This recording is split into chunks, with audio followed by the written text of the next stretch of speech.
Hey, in today's bass lesson, I'm going to show you 3 reasons why your blues bass playing always sounds the same and help you stop playing boring blues bass lines. I'll see you inside the lesson.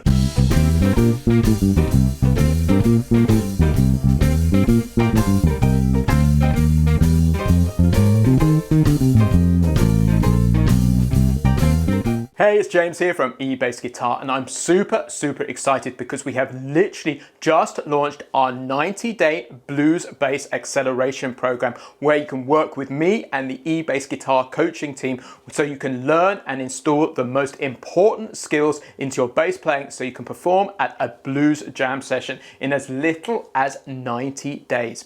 One of the things so many students ask me is, why do my blues bass lines always sound the same? How do I stop them being boring, and how can I make them more interesting? So that's what I'm going to show you in today's lesson. But first off, I would love to know, why do you think your blues bass lines always sound the same? Please let me know in the comments below. So just before we hit the lesson content, I want you to know there's a completely free PDF which comes with this lesson, which is showing everything we're discussing today written out in standard notation and tab. There's a link in the description below where you can grab your free copy. Also, if you want to find out more about the 90-day Blues Bass Acceleration Challenge, there's a link in the description below too. So the first reason so many students find their blues bass lines sound the same is because they are stuck in the same position or same area of the fingerboard. So let me just write that down. Same position. So what I mean by that is they work in one area or register of the neck. So what I encourage all of my students to do is learn to play the blues in what's called 3 different registers, and also use what I call the fingerboard expansion system, where you learn to play it linearly. So I'm going to introduce you to 3 ways you can do that now. And if you can just do this, you will learn a lot about the fingerboard in this really simple concept. So to demonstrate this, we're going to use a track called Sworn Up, which is from our 90-day blues bass acceleration program. And this is the most simple 12-bar blues in the key of C. Has 4 bars of C to begin with, 2 bars of F, then back to 2 bars of C, a bar of G, a bar of F, and then 2 bars of C, like that, which makes up our 12-bar blues sequence. And the riff we're going to use over the top of it is a real classic blues riff, which sounds like this. And we just have to move that throughout the chords. So the first position I want you to try this in is what I call the lower register. So I want you to grab the C here, and then move it up to the F here at the 1st fret on the E string. So just to be clear, the C was at the 3rd fret on the A string, the F is at the 1st fret on the E string, and then the G is at the 3rd fret on the E string too. So that is our lower register, like that. So often students just get stuck in playing in one area. So the next thing I want you to do is move it into another area of the neck. And the reality is, and the great freedom about this, is that you can use C, F and G wherever it appears on the fingerboard. So another great position which falls really nicely is in the middle register here. So we can catch the C at the 8th fret on the E string, like so. And then we can get the F by just literally going down 1 fret and catching that at the 8th fret on the A string. And then we can get the G by catching it at the 10th fret on the A string. So already I have 2 positions that I can play this 12-bar blues in. But I want to show you a 3rd that you can try as well right now. And I call this working linearly. And this is something that students often struggle with, and that is moving up and down the fretboard in and out of different positions. So we can literally combine these 2 positions that I've showed you so far to get a linear version of it. So we can catch the C at the 3rd fret on the A string. And then we can catch the F there, and we can catch the G there.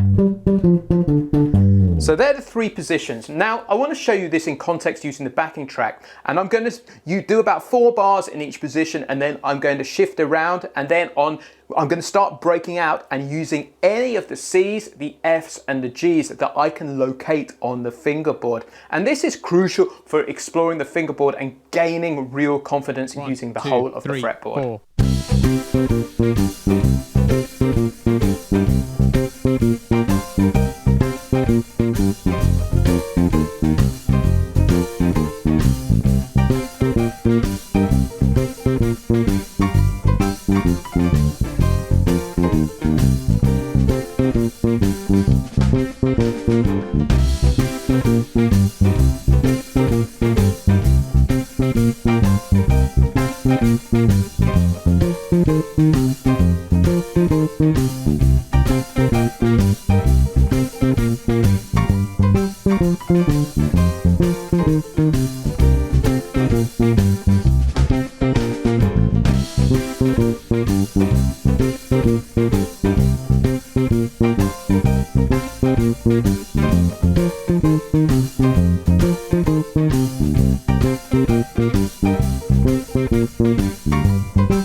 2.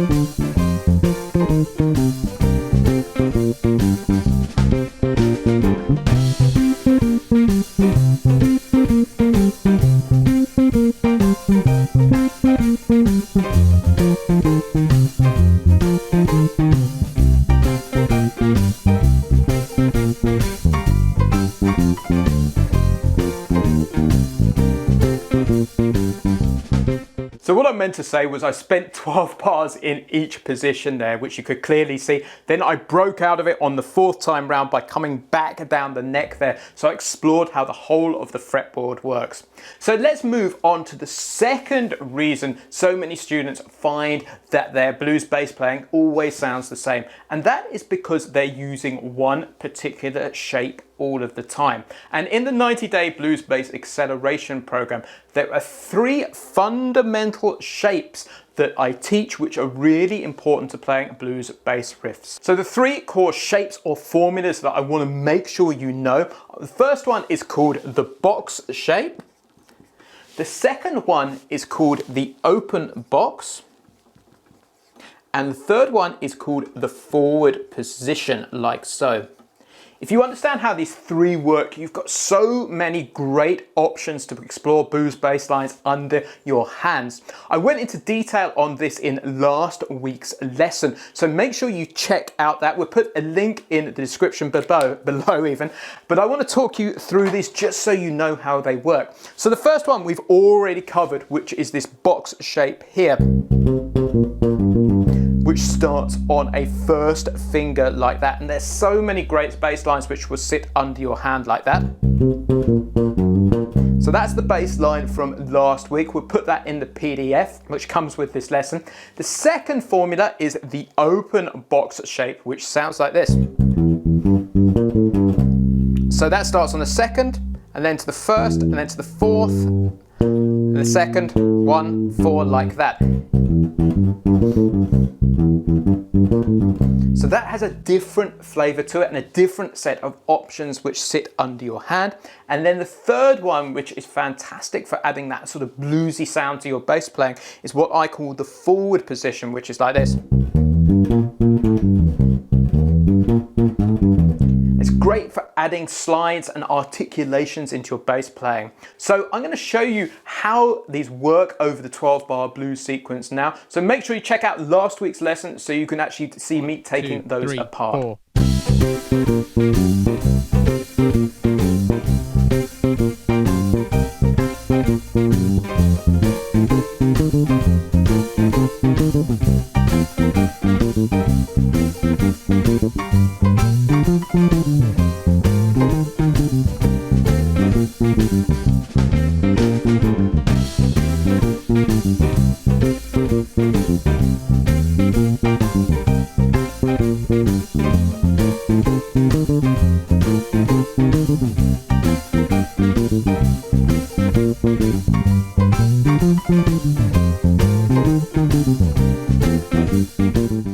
reality, you probably wouldn't mix up those riffs or shapes or formulas quite as much as I did in that example there, but I just wanted to show you what was possible and the options that are open. So when you already take the 3 shapes that I've shown you so far, and with the 3 positions that I've shown you on the fingerboard, there are so many options available to you. So guys, if you're enjoying this lesson and finding it really valuable, I'd love it if you could subscribe to the eBassGuitar YouTube channel, because we release a lesson like this every single week, designed especially for the beginner to intermediate bass player. There's a red button somewhere around this screen where you can subscribe and be the first to know when a new lesson is released. So the third reason students' bass playing often sounds the same is there's a lack of run-ups or simple walking bass lines in there. So let's add that in there. So how do we add run-ups to our bass lines? I'm going to show you a really simple formula called the 3-note chromatic approach, and it adds some fantastic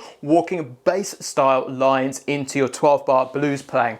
So there's some real set opportunities that we can do this over the blues sequence. So first of all, I'm going to highlight those bars. So we're going to play it there at bar 4, we're going to play it there at bar 6, we're going to play it on bar 8, and we're going to use this device on bar 10, and then we're also going to throw it in for fun at the last and the last 12 on the 12th bar even. So how does this 3-note chromatic approach work?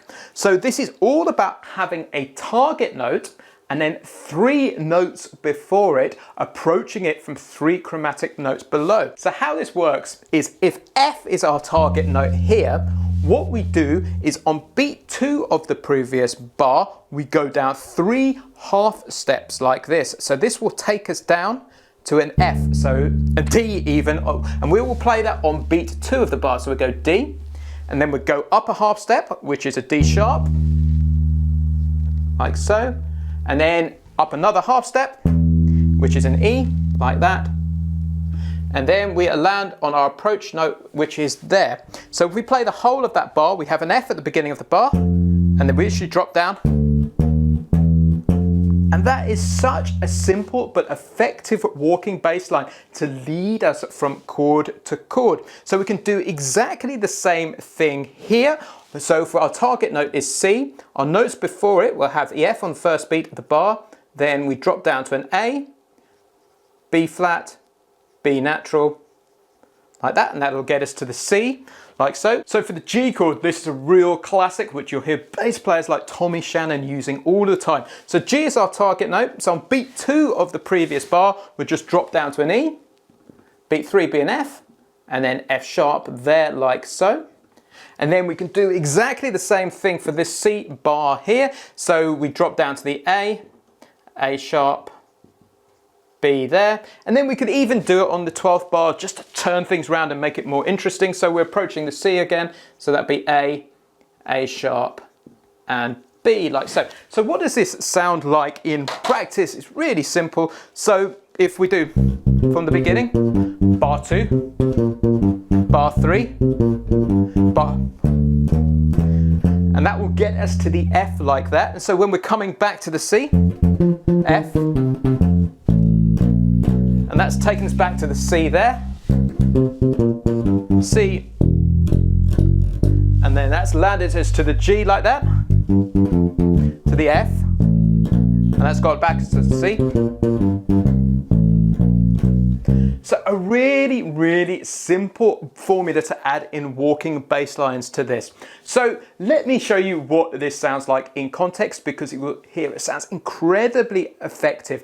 I'm going to use this, and then I'm going to start breaking out and using all of the positions that we've covered in this lesson, all of the riff shapes that we've covered, and then I'm going to add in these simple walking bass lines, and you can see how the bass line is just elevated 2, more 3, and more. 4.